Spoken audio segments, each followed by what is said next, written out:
ನಮಸ್ತೆ ಫ್ರೆಂಡ್ಸ್, ಈ ವೀಕಲ್ಲಿ ಯಶುದು ಭರತನಾಟ್ಯ ಪ್ರೋಗ್ರಾಮ್ ಇದೆ. ಪ್ರೋಗ್ರಾಮ್ಗೋಸ್ಕರ ಯಶು ಮತ್ತು ಅವ್ರ ಡ್ಯಾಡಿ ಹೋಗ್ಬಿಟ್ಟು ಪಿಂಕ್ ಕಲರು ಶಲ್ಯ ತೊಗೊಂಬಂದಿದ್ದಾರೆ. ನೋಡಿ, ಶಲ್ಯ ಹಾಗೆ ಪಂಚೆ. ಇದು ಪಂಚೆಗೆ ಮೆರೂನ್ ಕಲರು ಮತ್ತು ಗ್ರೀನ್ ಕಲರ್ ಬಾರ್ಡರ್ ಬಂದಿದೆ. ಅವನ ಹತ್ರ ಫಸ್ಟೇ ವೈಟ್ ಕಲರು ಪಂಚೆ ಮತ್ತು ವೈಟ್ ಕಲರ್ ಶಲ್ಯ ಇತ್ತು. ಈಗ ಪ್ರೋಗ್ರಾಮ್ಗೋಸ್ಕರ ಈ ಪಿಂಕ್ ಕಲರು ಪಂಚೆ ಮತ್ತು ಶಲ್ಯ ತೊಗೊಂಡು ಬಂದಿದ್ದಾನೆ. ಇದ್ರ ಜೊತೆಗೆ ಹಾಗೇನೆ ಇನ್ನೂ ಒಂದು ಕಲರು ಶಲ್ಯ ಮತ್ತು ಪಂಚೆ ತಂದಿದ್ದಾನೆ. ನೋಡಿ, ಇದು ಬ್ಲೂ ಕಲರು. ಇದಕ್ಕೂ ಸಹ ಮೆರೂನ್ ಕಲರು ಮತ್ತು ಗ್ರೀನ್ ಕಲರ್ ಬಾರ್ಡರ್ ಬಂದಿದೆ.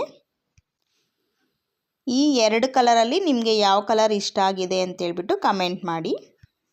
ಹಾಗೆಯೇ ಈ ವಿಡಿಯೋ ಇಷ್ಟ ಆಗಿದ್ರೆ ಈ ವಿಡಿಯೋಗೂ ಒಂದು ಲೈಕ್ ಕೊಡಿ. ನೋಡಿ, ಬ್ಲೂ ಕಲರ್ ಪಂಚೆಗೆ ಬ್ಲೂ ಕಲರ್ ಶಲ್ಯ. ಎರಡರಲ್ಲಿ ಯಾವ ಕಲರ್ ಚೆನ್ನಾಗಿದೆ ಅನ್ನೋದು ಸಹ ಕಮೆಂಟ್ ಮಾಡಿ. ಈ ವಿಡಿಯೋ ಇಷ್ಟ ಆಗಿದ್ರೆ ಈ ವಿಡಿಯೋಗೆ ಒಂದು ಲೈಕ್ ಕೊಡಿ. Thanks for watching. ಜೈ ಶ್ರೀರಾಮ್.